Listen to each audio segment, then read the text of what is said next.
done with them. And now Morgan just turned us on to YouTube.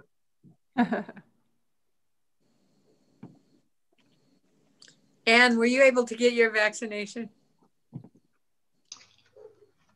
Me too, one. Okay, Morgan?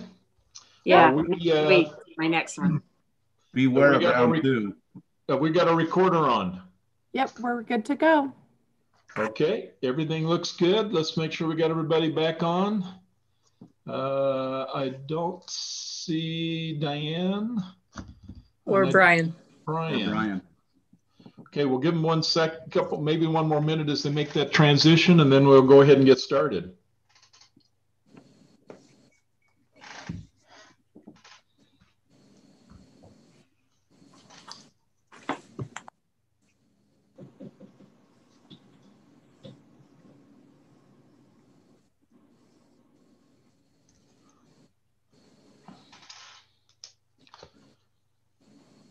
Okay.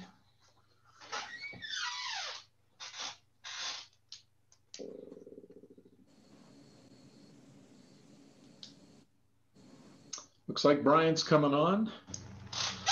Okay, just 20 more seconds and then we'll look for Diane.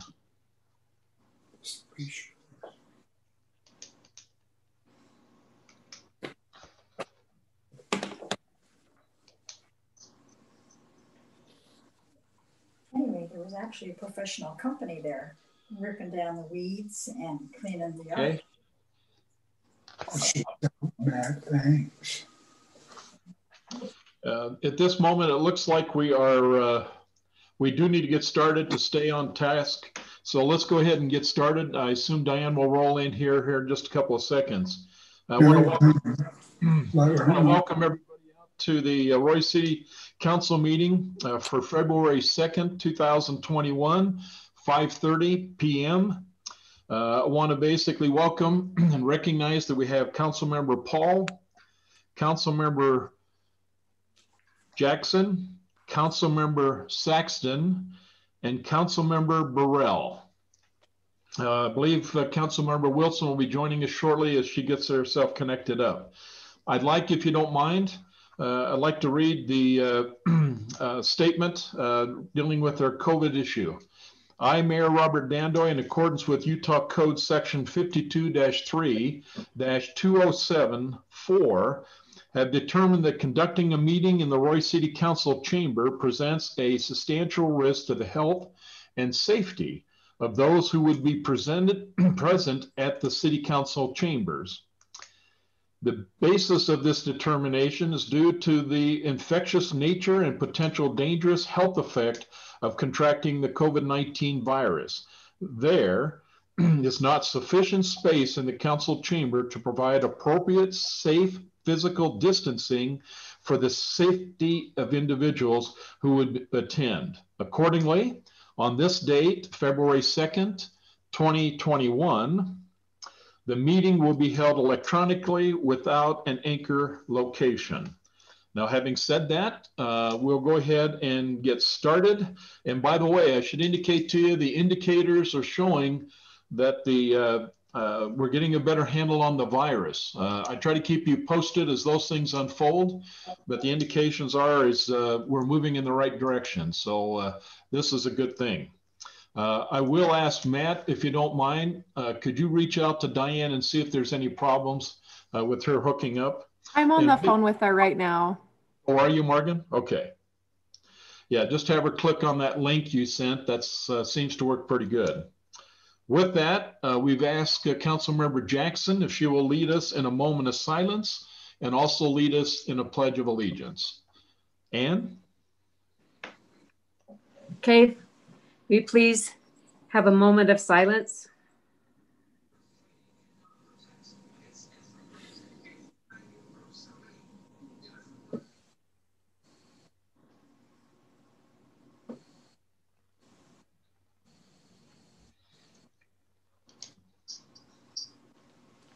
Thank you. We'll now have a pledge of allegiance.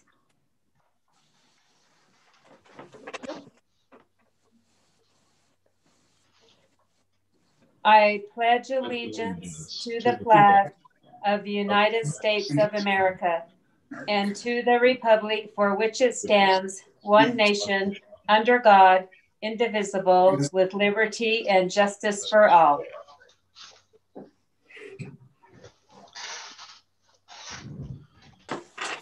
Thank you, Ann. Perfect. Okay, council, we do have 3 consent items.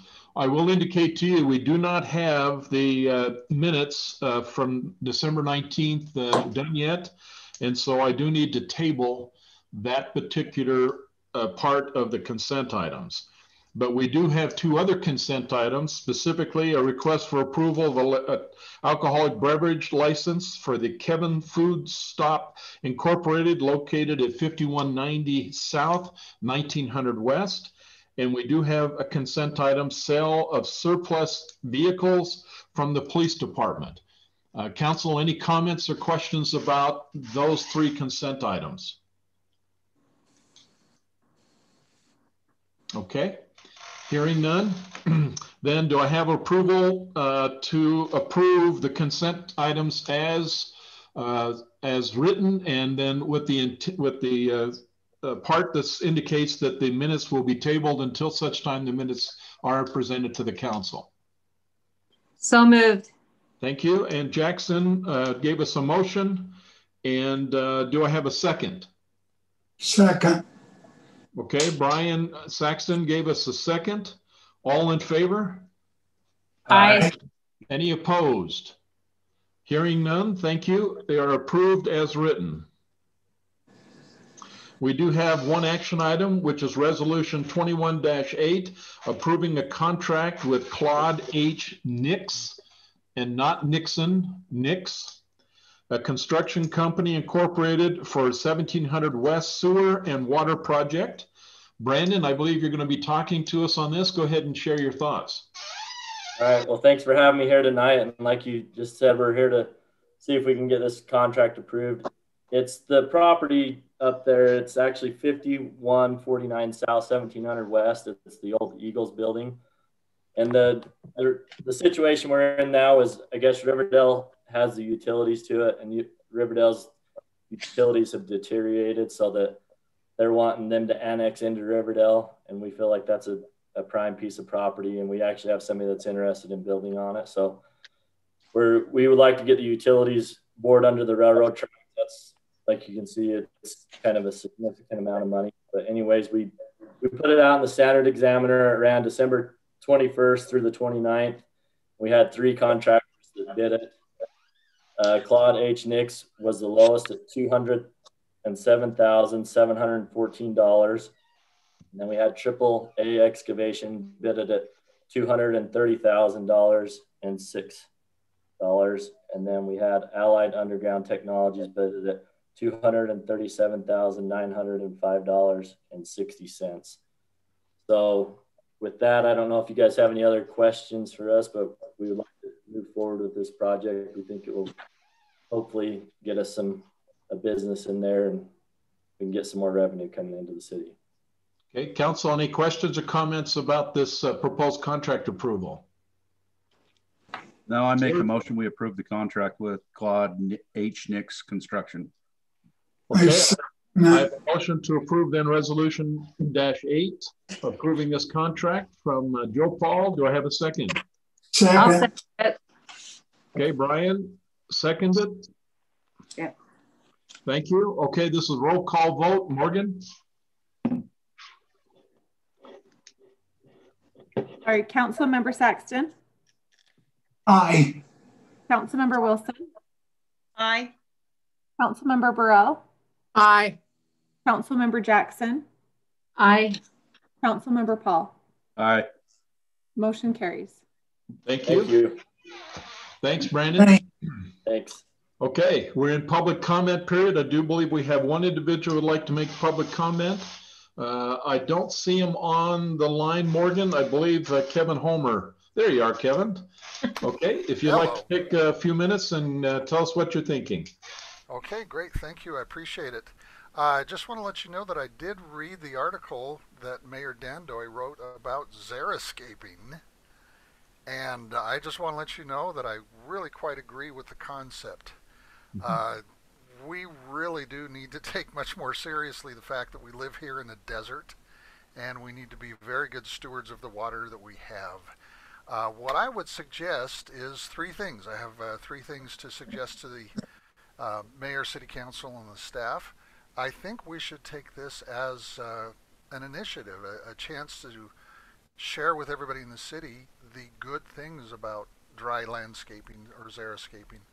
First thing, I think there should be an effort on the city website to create a section that talks about the good things about xeriscaping, dry landscaping, and then link that to the city Facebook page. Second thing I think that the city could do is create a playlist of YouTube videos about private citizens and other governments that have already undertaken to promote xeriscaping. Will be really easy to do, really inexpensive to do. I've done a lot of those. If y'all want a little bit of help, I'd be happy to help. And then the third thing that I would suggest is I think it would be a good idea for the city to lead by example. As different parts of the city that currently require a lot of wet landscaping, watering of lawns and things, as they come up for regular maintenance or maybe replacement, let's do it with some xeriscaping. City should set the example. I think that would be a good thing. There you go. That's all I got. You can have a short meeting today. Hooray. Thank you, Kevin. Okay, good comments, and we'll surely give those a thought and work through those. I think there's some good ideas there we can surely take advantage of. Thank you very much. Okay, thank you. Council, any comments, questions? Okay. No, there's a house on 5200 that did that xeriscaping. Took them a while to get around to it, but it's a huge yard, and I think that's a good idea. I think maybe the city offices, where you walk in to pay your utilities, that would be a good place for something like that.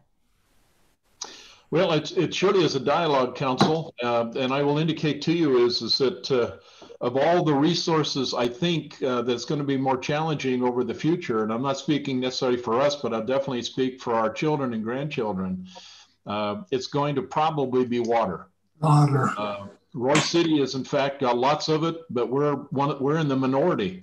And the reality is that as you've noticed, and I'm sure you've seen, I can look out my front window right now and I'm starting to see bare ground again.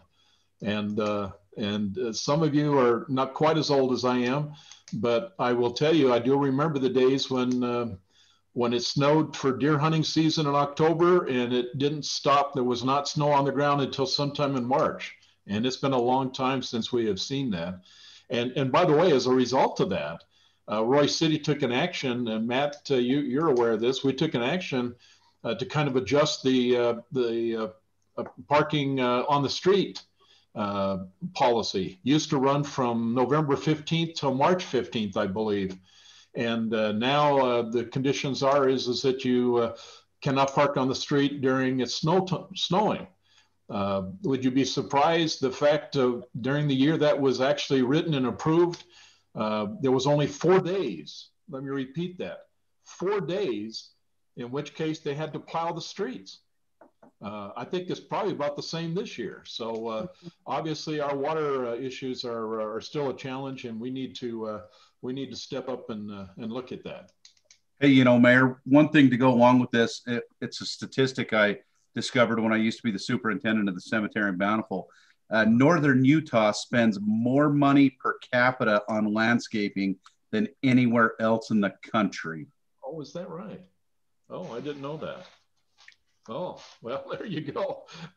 Well, maybe we could bring in some different types of plants and that don't need quite as much water. I think that's the comment that Kevin was putting on the table for us. So, and again, okay, well, thank you. Something to think about. We'll have more conversations about as we get into the budget cycle. City manager report. Matt? Yeah, I only have one thing to report today. We're doing some water tie-ins on the main line. So big water project down between 2550 west to 2700 west and 5700 south to 6000 south, that big block there. this is going to be going on for a while. The residents down there will be getting notified by letter, and then also it'll be on Facebook and our website as well. So anyway, we'll be having to tie into the main water line, so they'll have to turn on and off. They're going to try to do it while the water lines are still live, but if they run into issues, they might have to turn it off. So is there a way that, I guess, if we're not permanently or not turning the water off, to notify them how long it'll be off? But that would only be if we have a break and then they have to fix it. It's usually an emergency, yeah, because they're trying to do it while it's live, so they're not disrupting people's services. And so when it gets off, we can try to get the word out through Facebook and stuff, if that does happen. So maybe a map of the area might be good too, if that's on the flyer. Okay. Yeah, I was just going to touch on that real fast. We sent out a flyer to all the residents that will be affected. We passed them out this morning, and we're planning. I mean, worst case will be Thursday 9 to 5, but we just kind of gave people the heads up that we will be working on it Thursday. That's good. Thank you. Appreciate it. Yeah, perfect. Thank you. Thanks for the heads up. Anything else, Matt, you'd like to share with us? Nope, that's all I have. Okay, thank you. Council, you have any comments, any projects you would like to see done, anything that you'd like to share with us? Brian, go ahead. Yeah, I just actually want to thank Matt. He's made me popular again over here in my neighborhood.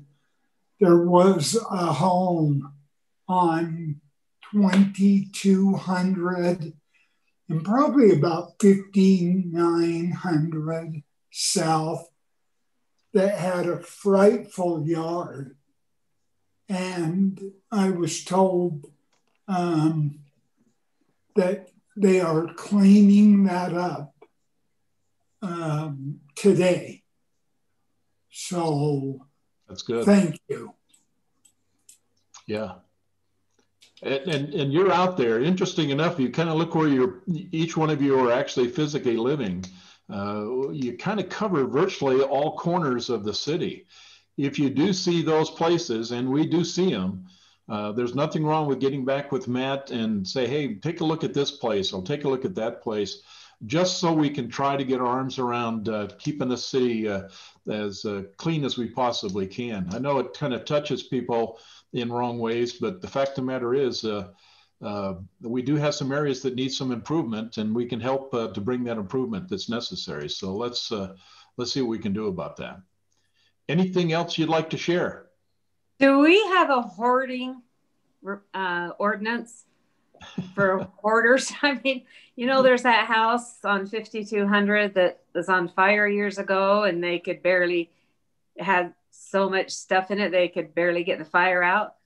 Well, now it's all moved into the front yard. Now they got tarps over everything. They got a poor old guy that lives there built a porch on the front of it for him and his wife to sit on, and I don't even think they lasted through the summer. Now it's full of stuff, and now it's moved into the yard, and now she's got tarps because she has nowhere to put everything. Just, I didn't know if there was an ordinance about anything like that. Well, to answer your question, we don't have a hoarding ordinance, but we could send that to code enforcement because it sounds like there's several violations that we would have. So if you want to get that address to me, I'll make sure it gets over to Mike and we take some action. Yeah, it would be hard to pick out if you drive down 5200 on the north side of the road, about 2150. He would be able to tell it's a yellow brick house right on a corner. I'll let him know. Yeah. And to your question is that, and to your point, there is a nuisance ordinance that talks about storing everything you own in your front yard. And that's exactly what's taking place there. So Andy, if you're unsure which one it is, I go by there a couple of times. I often thought they were moving. Reality is, I did it one time too, but then tarps just went over it, and yeah, it's getting off the charts now. So it's no bleeding. I don't know what we can talk about in terms of what people do on the inside of their house. That's really their right. but where it's now bleeding into their yard and stacking the yard, I think there might be an opportunity to help them fix that problem. Sounds like it's a safety issue too. Right. It could very well be. I just don't know what influence fire department in terms of doing safety inspections have, but recognizing that it just needs to be addressed. Maybe if Mike can go over there and check it out, but I can get you an address if Ann doesn't, to be very specific, and you'll see it when you go by there. Okay. I've got enough. I can send it to Mike tonight with what Ann told me. So in between our meetings here, unless we make it till 6. There you go. Perfect. Okay. Anything else, council? Matt, do you know any news on our signs? Have they done anything with our Roy City signs? You're on mute. Sorry. He's still learning. Yep, I'm still learning. So the contractor and our engineers teamed up and they got together and drafted up a plan to get over to UDOT. So we have to send the plans over to UDOT, and then we also have to get them to the city as well to approve on both ends of it. UDOT might have some concerns with it, and they'll tell us what we need to change.